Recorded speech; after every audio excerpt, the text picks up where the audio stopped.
Good morning, it's Tuesday, September 12th, and what I did on Saturday is I got the Hog Splitter a little bit closer to basically needing help.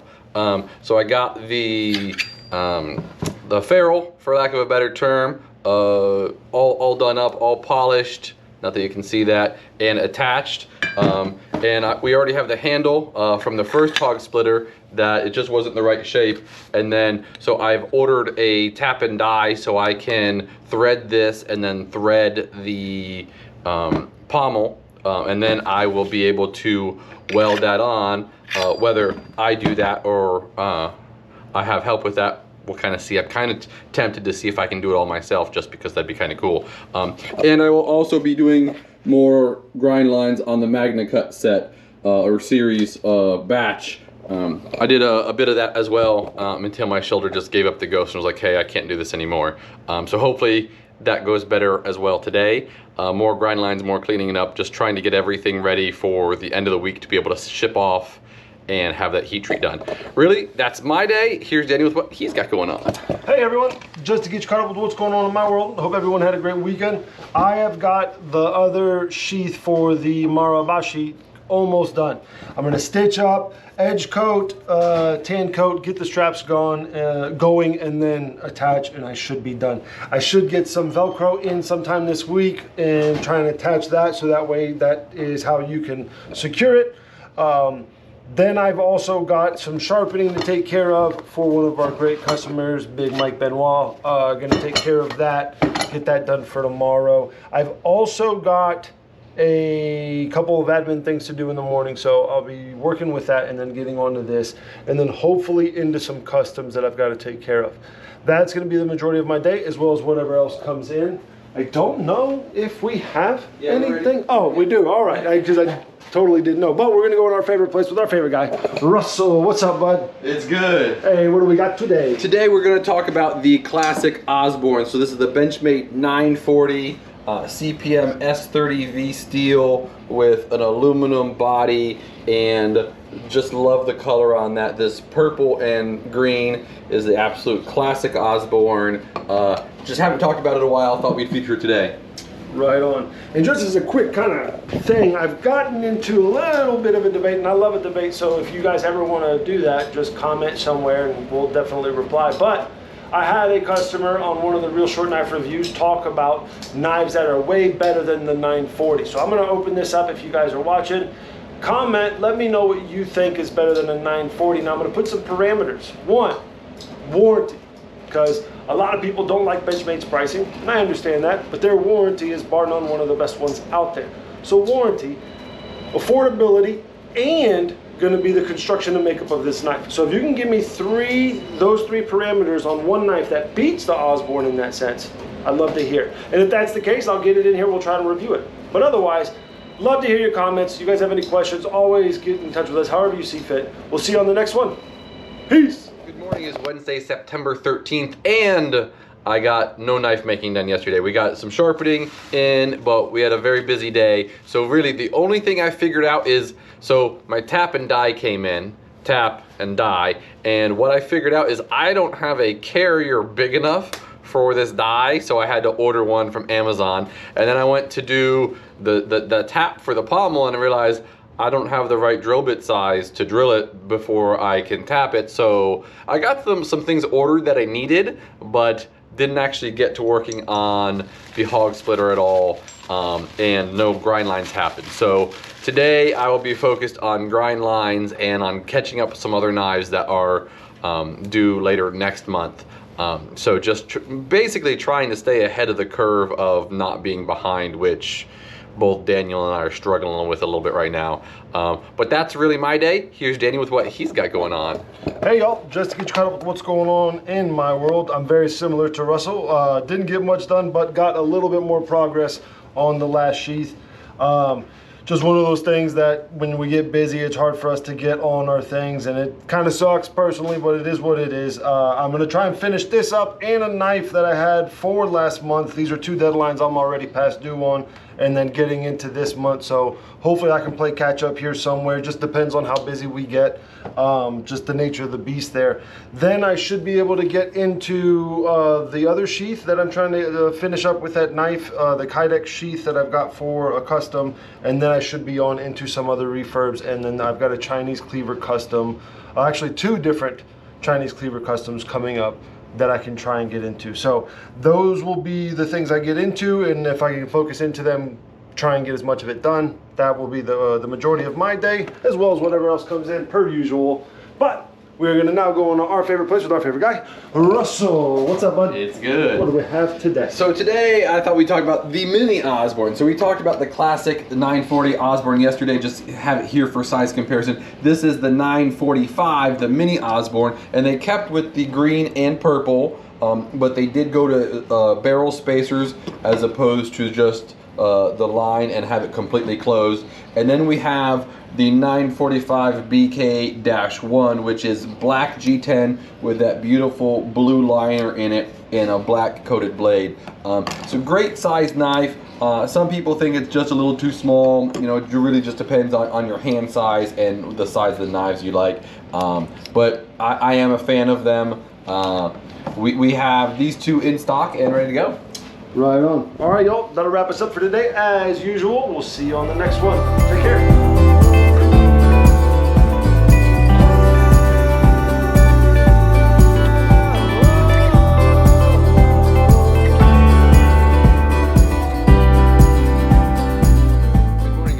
September 17th, and yesterday I did get some good work done on the grind line, so I got some more grind lines done. I don't know where I put the other ones, but they're there, and these are all cleaned up. So basically I've cleaned up the mill scale and all the scratches on them that were on the flats. So that's at 60 grit. I will continue to work on this batch of knives, so I've got some more grind lines to finish and then more shiny to make, and then I'll take some of them up through the grits. I'll basically look at them, and I've got a pre-plan, because this is Magna. I've got a pre-plan what's going to be shiny and what will be more rough or buff forged, or I'm going to do an acid treatment on. So I'll look through them and kind of make those selections about what I'm going to take higher up. And because some of them I do want to see like what it looks like to get Magna Cut super shiny. I have seen some very cool satin Magna Cut knives made recently. So I want to see if we can emulate that a little bit too, just because it does have a very high corrosion resistance, so it doesn't have to be polished, but I think it'll also look really cool if it is polished. So we're gonna do a little bit of experimenting with the finishes on Magna Cut, just because last time we didn't plan for anything shiny, and after grinding on it, it doesn't buff the same, just because functionally it's so hard. So a little bit about steel, but hey, that's what I'm gonna be doing today. And here's Daniel with what he's got going on. Hey y'all, just to get you caught up with what's going on in my world, I have finally got the sheaths done. Not really a fan of doing things that I'm not used to doing, but it's kind of my MO. We've got everything done. So basically the snaps here, you're gonna be able to wrap this either around, one is for a purse with the Velcro, and then the other one is for the arm of the customer. They wanna be able to have it on like so. The leather is a little tight, so it's gonna take some time to get used to, but just to kind of demonstrate it, boom. Right there, should be able to come on out. Bam. All right. And do me a favor, don't ever ask me to do these, because I won't do them. But in other words, I am on into knives, so very happy and pleased with that. Working on this Kydex sheath. Gonna try and find a way to make it to where it is behind the back carry with either some sort of belt retention or clip. I kind of looked at the Ulti clips. It's just not in the right range where I would like it to sit, so I might have to fashion a clip out of Kydex or some sort of belt loop. That way it can be strapped to the back, maybe a piece of leather strap that goes right behind. I don't know just yet, but that will be the majority of my day, and then into the Chinese cleavers, hopefully, is what my plan is. And then I do have some rehandles I've got to try and get into this month as well. But I need to finish this knife. That is still from last month, and then I can maybe get into what I need for this month. That is going to be the majority of my day, as well as whatever else comes in. without further ado, we're gonna go into our place with our favorite guy, Russell. What's up, buddy? Good. What do we got today? Okay, so today we have the Buck 117. So this is the smallest knife, I believe, or at least that we carry in this line. So like we have the 119, the 120. This is the 117. So same 420 HC stainless steel blade, the phonetic and handle with aluminum pommel and guard.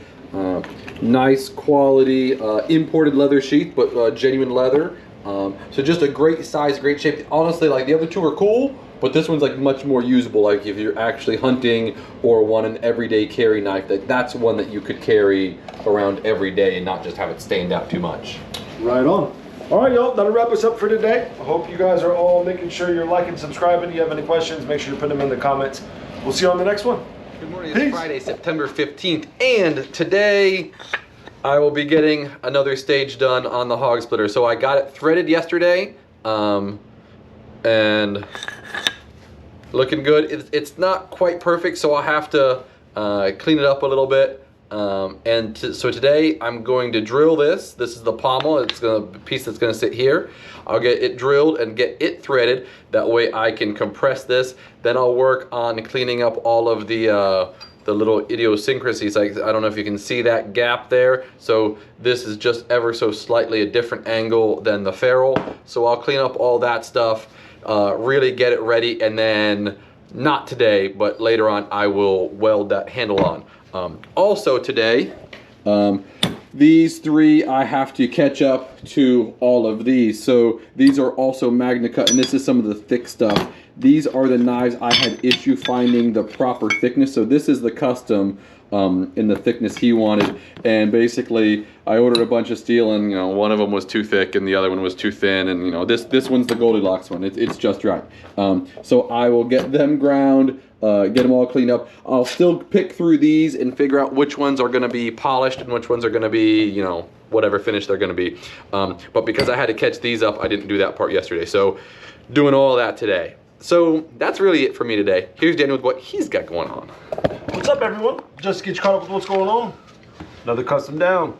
Sheath is taken care of. I'm really happy with this. The leather strap worked like I expected it to. It's at an angle, so that way when you put it on like so, it sits upright, kind of a little that way. The retention on it's very good. I enjoy it. It's not bad at all. There is a little kind of trick to it because it kind of slides down into the kydex, but very pleased with that, happy with it, getting out of here, sharpened it up, and it is ready to go. So on into this month, trying to get everything caught up and going there. Basically, I've got a couple Chinese cleavers I've got to do, and then a couple rehandles. I'm going to organize myself and get into that. A little customer, so I'm going to wrap it up here. But going to go ahead and basically get into that this month stuff and try and get everything organized and situated, show you some stuff I've got going on tomorrow. I think because we have a customer, Russell went ahead and took care of them, so I will go ahead and show you what we have in the showroom. So without further ado, it's me. Today we are going to have the Buck 113. This is going to be a fixed blade version of kind of the 112, where you have a nice ebony wood handle with the brass bolster. This is a fixed blade full tang knife. Nice little drop point. I guess you would call that a drop point or a straight back. But very popular hunting knife, comes with a sheath. One of the things that we like about this guy is it's actually pretty like not too big, not too small. A lot of hunters like this guy, especially with hunting season coming in. So if you guys have any questions, check it out. It's already online and in stock. If you have any other questions other than that, reach out to us however you feel fit. I know this is kind of a weird one, so I'll wrap it up here. We'll see you on the next one. Peace. Good morning. It's Saturday, September 16th, and yesterday I got the pommel threaded. Super cool. So that's threaded. So now what I'm working on is just making sure the fit and finish is on point. So I will be adding a little spacer to it. Just little decorative touch, and then I got these worked on, so I got what was segregated. Like these ones are going to go shiny, a portion of these are going to go shiny, and then I'm going to do like 4 different finishes on pre-heat treat on this Magna cut batch, and I'm going to engrave in the handles what I'm doing so I remember what's going on. just trying to get a different type of finish on Magna cut post heat treat, because it is incredibly hard to work with once it's fully hardened. So just a little experimentation going on here, but I did get the big boy. I got them all ground up along with the custom, and I know I posted this one already, but I absolutely love this one. It feels excellent. Anyway, I digress. That's my day. Here's Daniel with what he's got going on today. Hey everyone, just to get you caught up with what's going on. I've gotten into this month's batch of things that I've got going on just to kind of get you caught up. I forgot to pull everything. I've got a couple rehandles here. So we're going to be rehandling this guy. I've got to get it Cerakoted first, and we're going to be putting some oak on here, some black oak. I've got a knife upstairs in the Evapo-Rust, which we'll be putting an antler handle on it. And then I've got this Buck 120. It's an older one from 74 to 86, right before they started doing yearly dates on it, like yearly stamps like this guy right here. I'm just using this one as the example for the handle. But this is it right here. You can see the minute differences in when they were making it and how they did it. But I'm basically getting this handle material to this shape. So that's going to be a focus for today. And then I've got the Chinese cleavers I talked about. I'm sketching, resketching one of them. The customer asked for this one to have a notch of about 1/2 inch up, so I'm doing that towards the ferrule. And then we will be cutting out this other design as well as a Chinese cleaver. So that's going to be the majority of my day, as well as whatever else comes in. We're going to go ahead and go into the old showroom with our guy, Russell. What's up, bud? It's good. What do we have today? All right, so today we have the Benchmade Mediator. This is one of their push button automatics if I don't hit the table. And like most Benchmades, they'll have a secondary lock so it can't fire in your pocket. This Mediator is made with CPM S90V and some beautiful carved G10. Comes standard with a deep carry pocket clip. And it's just one of those nice sizes, nice slim blade. If you're interested, take a look. Right on, guys. That's one of those knives I really enjoyed liking and having in here. It was almost like an Osborne with an automatic before they came out with the Osborne automatic. So if you're a fan of the Osborne and want something a little different, that's definitely one. If you're not a fan of the Osborne and you want something different, that's definitely one. So other than that, y'all, we'll wrap it up here. Thanks for sticking us with the week for the week. If you guys have any questions, please put them in the comments. Make sure you're liking and subscribing. That helps the algorithm and helps our channel. And if there's anything you guys want to see, put it in the comments below. We'll check and we'll try and cover that for you. Appreciate it, everyone. Have a great weekend. See you on the next one. Peace.